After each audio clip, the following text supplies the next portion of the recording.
Alright, so welcome back. This is the preview for Sheffield United versus Crystal Palace, the first game at Bramall Lane in I think what's going to be about 12 years, not quite to the day, because it was when we got relegated. I remember when we got relegated against Wigan.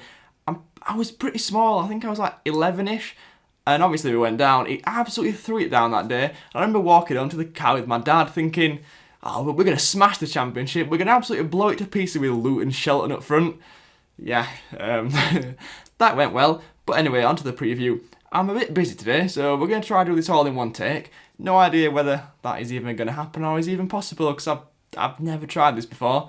So here we go. First off, we're going to talk about Crystal Palace, because, I mean, we know Sheffield United, we're Sheffield United fans, or most of you watching probably are. So we'll start with Crystal Palace. Now, I did a bit of a look into their season last season, because, I mean, we've not got that much to go off this season. They've had one game, 0-0 with Everton. Everton had a man sent off pretty near the end. By all accounts, Crystal Palace were a bit unlucky not to win. They were at home, first game of the season, anything can happen. It's usually a bit of a dead rubber first game. They don't usually produce the best games of the season. So yeah, not much to go off there. But Crystal Palace, last season I think they scored about 50 goals and conceded about 53. It was very, very similar, the amount they scored and conceded, and they finished 12th. So, it's one of those games where, do you know what, we might be looking to pick points up. It's not one of those that you say, oh, it's a must win. I mean, we're 2 games into the season, nothing at this point is a must win. But it's definitely one where there's potential, there's opportunity, and although Crystal Palace are a good side, I back us to get something. I back us to get at least a point, and would I take a point right now? Probably. I know that's a bit of a defeatist way to look at it, but I probably would. A point, 2 points out your first 2 against Premier League opposition. Not worldly opposition, we're not talking about Man City and Liverpool. I mean, we're not going to get any points there, let's be honest. But Crystal Palace and Bournemouth, 2 points, I think that'd be a decent return for like first top flight football in 12 years. I don't think that would be that bad. But I'd look at Crystal Palace's side and who they put out. Now, I saw a match there, Connor Wickham was playing. I thought that's a bit of a blast from the past. But he came on, should I say, in like 83 minutes. And they started with Benteke, which is something I wanted to talk about. Now, our back four, back five, I should say, or back 3, whatever you want to call it, features Basham, Egan, and O'Connell. And whilst Egan and O'Connell look like nightclub bouncers, Basham is more of like a, not sure, a bit more like a long-distance runner, shall we say. Now, if Benteke pulls himself onto Basham, I think that could cause a few problems. And the other area, what I think might cause problems, is Andros Townsend. Not to do with how he is or where he's going to play, just because he's Andros Townsend, and he's one of those players, similar to Zaha, who I've also failed to mention, who can create something out of nothing. Inconsistent, wildly inconsistent, similar to Zaha, but he can just take the game away from you. Look at that volley against, who was it against now? I think it was against Man City.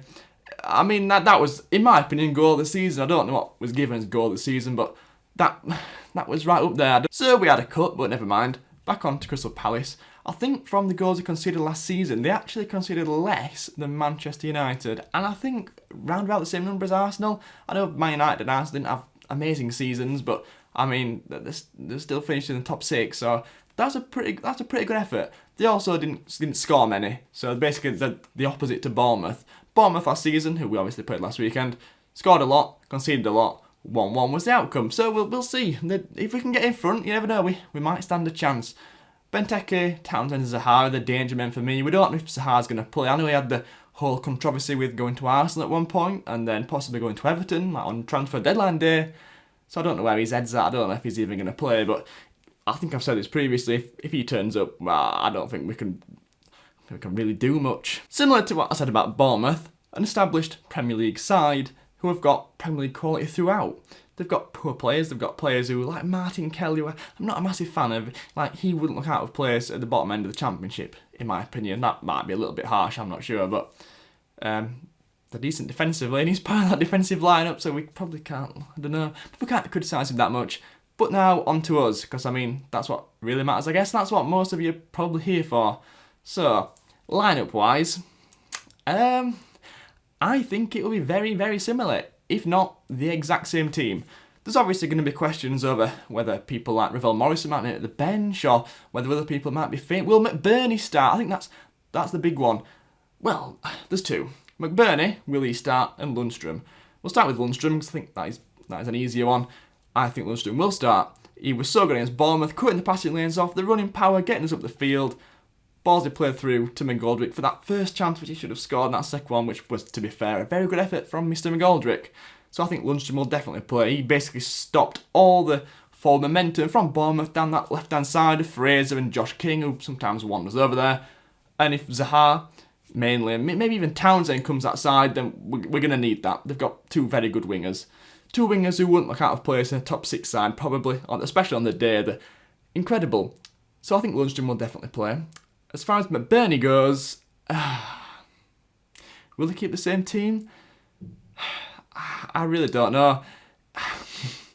Yeah, I think I'm going to go for a McBurnie start. A McBurnie start in place of Robinson. Now, Robinson didn't do anything wrong. In some people's eyes, I think I play, the Sky Fantasy Football thing. I think Robinson got man of the match. According to them, I personally wouldn't have put him as man of the match contender, or a winner especially. But apparently he got it. I would possibly drop him, play McBurnie and McGoldrick might work.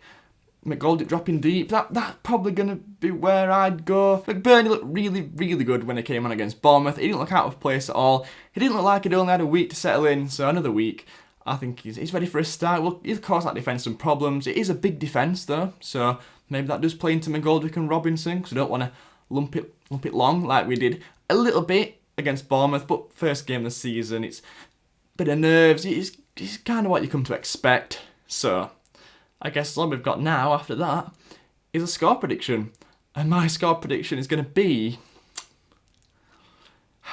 I'm a bit tired of this one because I genuinely think we could either lose 3-1 quite comfortably. It could be a bit of a boring game. We cancel each other out. Or I reckon we could nick it. Which basically that's me being a bit like a weatherman saying it might be sunny, it might rain, it might not. So if I'm going to nail my colours to the mast... I'm reluctantly going to go for a 3-1 loss. I'm not sure what is behind that. I think we'll score. I think Crystal Palace will score. I think Zaha and Townsend, I think they just might do us. Unfortunately, I know that's not what you probably wanted to hear, but I mean, I think that might be what happens. Bit of a crash back down to earth. But we'll build on it. We've had plenty of defeats before. We had that defeat at the start of League One season to Southend or whoever it was. I mean, we can come back from defeats. We often come back well from defeats. Well, we did last season. I think we pretty much won. Or I don't think we lost after a defeat or something along those lines. There was some statistic that was similar to that last season. So yeah, that's going to be my prediction. Zaha with 2, Townsend with 1, and Mr. McBurnie to score for Sheffield United. So I'm going to go for 3-1 Palace. Unfortunately, it's not what I wanted to say.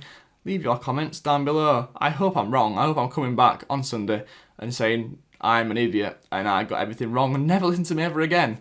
But yeah, if you've ordered anything from Super Bladesman, because so many people have, mugs have been sent out. So mugs should be with you soon-ish, however long it takes the delivery man to get there.